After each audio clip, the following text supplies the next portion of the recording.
جب کبھی آپ زندگی سے تنگ ہو جائیں تو یہ باتیں یاد کرنا۔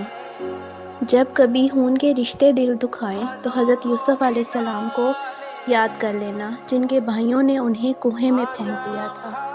جب کبھی لگے کہ تمہارے والدین تمہارا ساتھ نہیں دے رہے تو ایک بار حضرت ابراہیم علیہ السلام کو ضرور یاد کر لینا، جن کے بابا نے ان کا ساتھ نہیں دیا بلکہ ان کو آگ میں پھینکوانے والوں کا ساتھ دیا۔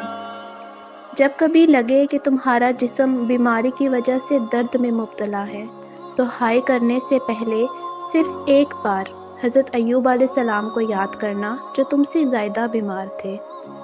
جب کبھی کسی مصیبت یا پریشانی میں مبتلا ہو تو شکوہ کرنے سے پہلے حضرت یونس علیہ السلام کو ضرور یاد کرنا، جو مچھلی کے پیٹ میں رہے اور وہ پریشانی تمہاری پریشانیوں سے زیادہ بڑی تھی۔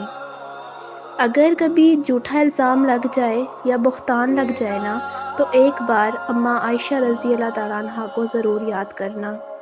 اگر کبھی لگے کہ اکیلے رہ گئے ہو تو ایک بار اپنے بابا آدم علیہ السلام کو یاد کرنا، جن کو اللہ نے اکیلا پیدا کیا تھا اور پھر ان کو ساتھی عطا کیا، تو تم نا امید نہ ہونا، تمہارا بھی کوئی ساتھی ضرور بنے گا۔ اگر کبھی اللہ کے حکم کی سمجھ نہ آ رہی ہو تو اس وقت نوح علیہ السلام کو یاد کرنا، جنہوں نے بغیر کوئی سوال کیے کشتی بنائی تھی، پر اللہ کے حکم کو مانا تھا، تو تم بھی ماننا۔ اور اگر کبھی تمہارے اپنے ہی رشتہ دار اور دوست تمہارا مذاق اڑائیں تو نبیوں کے سردار محمد صلی اللہ علیہ وآلہ وسلم کو یاد کر لینا۔